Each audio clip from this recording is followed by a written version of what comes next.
여러분, 안녕하십니까? 2월 22일 목요일 넘치는 우리교회 매일 묵상 시작하도록 하겠습니다. 오늘 본 말씀은 마가복음 5장 35절부터 43절까지 말씀입니다.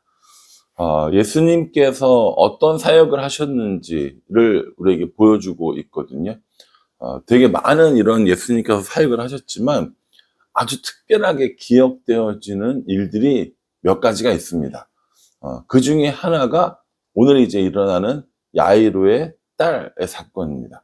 왜 이 사건이 특별한가 한번 보시겠습니다.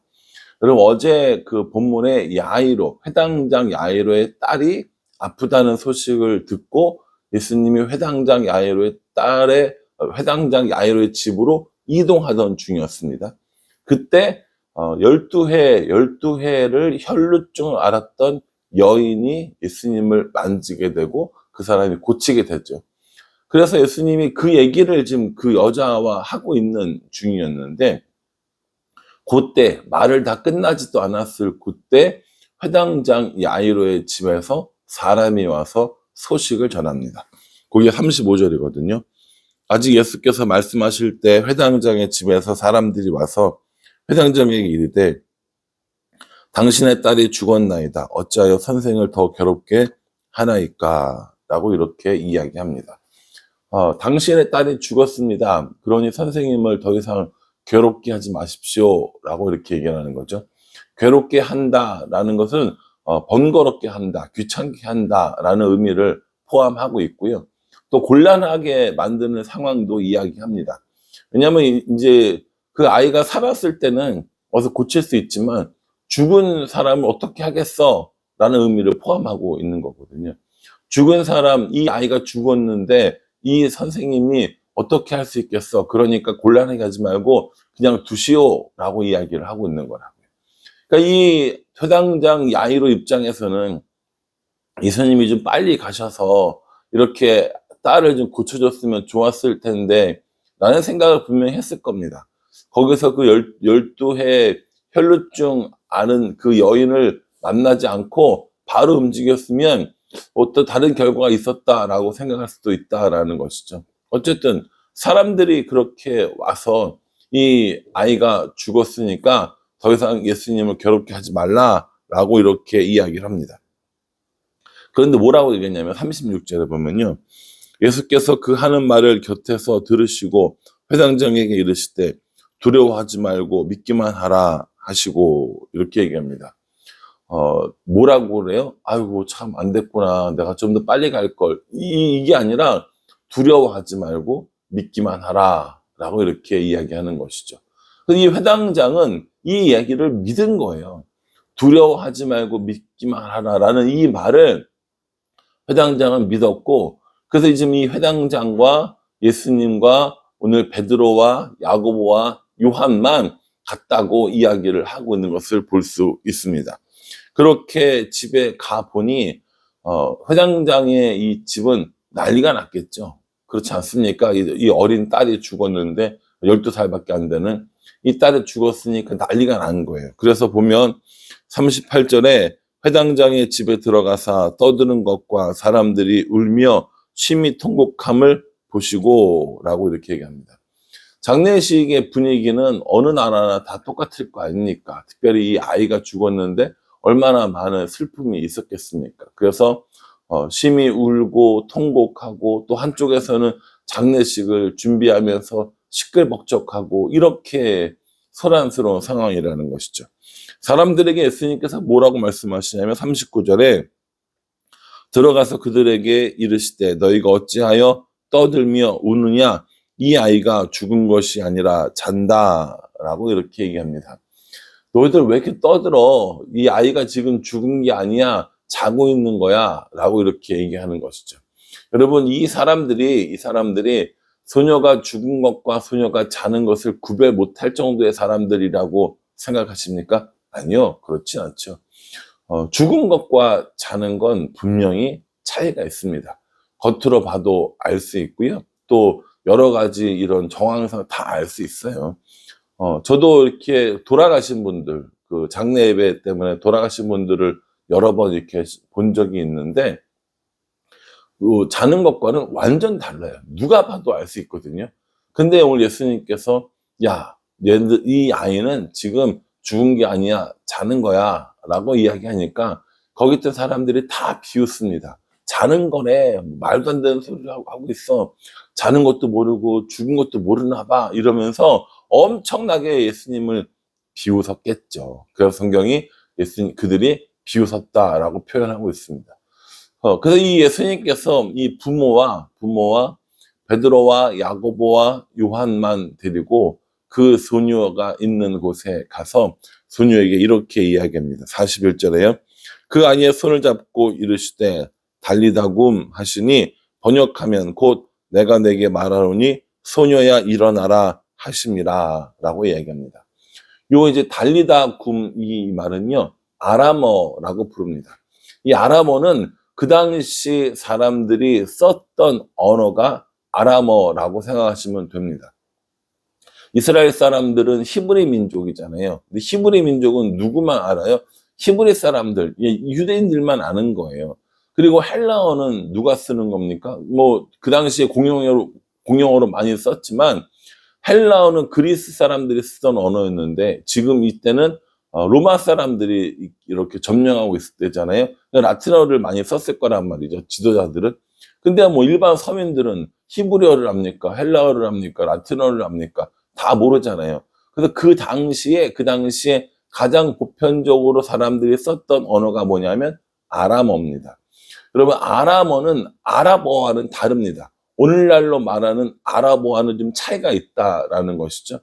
그러나 아람어에서 아랍어가 파생되었다고 보는 사람들도 있으니까 어쨌든 간에 아람어와 오늘날의 아랍어는 다르지만 비슷한 점도 있다라고 생각하시면 되고요. 이 아람어는 그 당시 많은 사람들이 썼던 언어다라고 생각하시면 됩니다. 달리다굼 이 얘기는요, 소녀야 일어나라 라는 뜻인데요. 이거는 앉아있는 사람을 향해서 일어나, 이게 아니라 아침에 아이를 깨우는 엄마의 용어라고 합니다. 야, 얼른 일어나, 아무개야 일어나, 우리 이렇게 하잖아요. 그거죠. 야, 빨리 일어나야지, 일어나서 씻고 학교 가야지 라고 할 때 누구누구야 일어나 라고 부를 때 쓰는 언어가 달리다굼이라는 거죠. 예수님께서 아까 이 사람들에게 뭐라고 얘기하셨냐면은 소녀가 죽은 것이 아니라 자고 있다라고 이렇게 이야기하시거든요. 예수님께서 그 소녀를 엄마가 아이를 깨우듯이 그 용어를 사용해서 깨우시는 겁니다. 달리다굼, 이렇게. 손을 잡아 일으키면서 달리다굼이라고 하니까 정말 그 소녀가 일어난 거예요.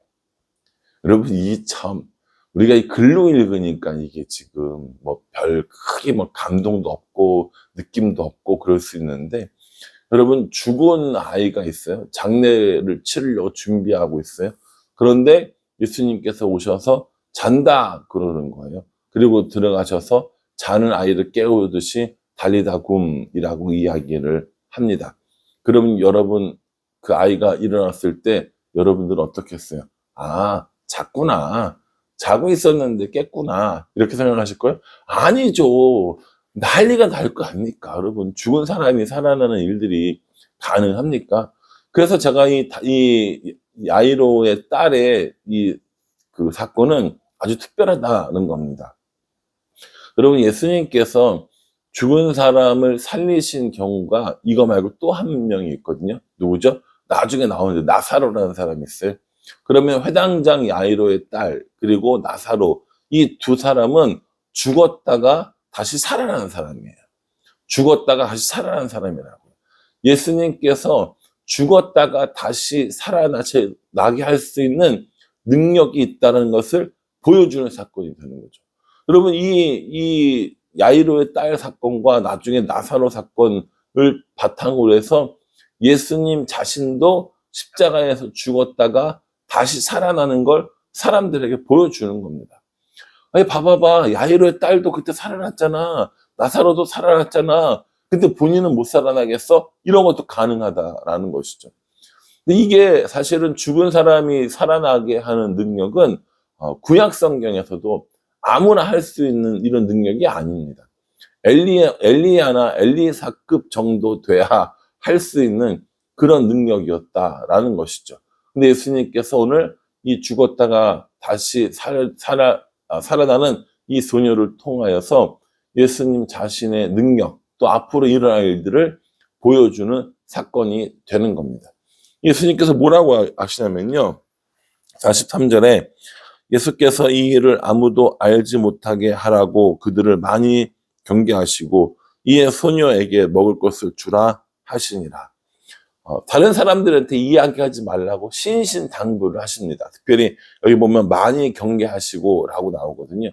신신당부 하시는 거예요. 얘들아, 이건 지금 얘기하면 안 된다. 왜냐하면 아직은 내가 이것을 나타낼 때가 안 됐기 때문이야 라고 이야기를 하는 것이죠.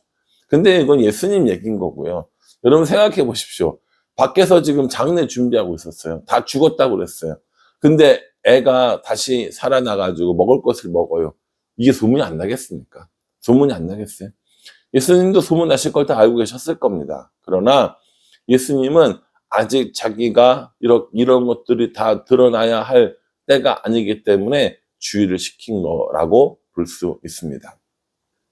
예수님 만난 사람들은요, 죽음에서 일어나는, 그리고 자는 것에서 깨어나는 것 같은 그런 경험들을 하게 됩니다. 오늘 이 소녀가 일어났던 것처럼, 그리고 이 야이로와 그 집안 사람들이 이것을 목격했던 것처럼 분명히 예수님 때문에 깨어나고 살아나는 그런 순간들이 필요하다는 거죠. 그게 예수님을 만난 때가 되는 겁니다. 사랑하는 성도 여러분, 여러분들은 예수님 만나서 죽음 가운데서 다시 살아나셨습니까? 잠자던 자리에서 깨어나셨습니까? 예수님 만나면 죽은 자가 살아나고 영적으로 이런 잠자던 사람들이 다시 깨어나는 그런 은혜가 있다라는 겁니다. 그러니 예수님께서는 살리시는 분입니다. 영혼도 육체도 마음도 상처도 아픔도 슬픔도 그 모든 자리에서 우리를 살리시는 분이 바로 예수님이라는 것이죠. 회당장 야이로의 딸만 예수님 때문에 살아나는 게 아니에요. 우리도 예수님 때문에 살아나고 우리도 예수님 때문에 깨어나는 삶을 사는 게 맞습니다. 오늘 예수님께서 우리에게 오셔서 달리다굼 하시면서 아무개야 일어나라 라고 말씀하시는데, 우리 안 일어나겠다고 버티고 더 자겠다고 혹은 더 이 상태로 있겠다고 하고 있는 것은 아닌지 우리 자신을 돌아봐야 할 것 같습니다. 예수님 만난 사람이 살아나고 깨어나듯이 저도 여러분들도 이 회당장 야이로의 딸처럼 깨어나고 살아나고, 그래서 예수님과 함께 살아가는 일이 우리들이 해야 할 일이 아닌가 그렇게 생각해 봅니다. 바라기는 저도 그렇고요, 여러분들도 그렇고요, 하나님의 은혜, 예수님의 능력, 그래서 다시 살아나고 깨어나는 그 은혜를 날마다 누릴 수 있기를 주님의 이름으로 축복합니다. 기도하겠습니다. 하나님, 야이로의 딸을 향해서 예수님께서 소녀야 일어나라 하셨던 것처럼 우리를 향해서도 일어나라, 살아나라 명령하시는 예수님의 음성을 기다립니다. 예수님 때문에 살아나고 예수님 때문에 깨어나는 그런 은혜를 우리에게 더하여 주시옵소서. 하나님, 우리들은 영적으로 또 육적으로 우리들의 힘으로 제어할 수 없는 삶을 살아갈 때가 있습니다. 예수님 만나서 새롭게 살아나고 깨어나는 은혜를 더하여 주시옵소서. 예수님의 이름으로 기도합니다. 아멘. 여러분, 달리다굼의 이 은혜가 저와 여러분들의 삶 가운데 언제나 가득하기를 기도하겠습니다. 감사합니다.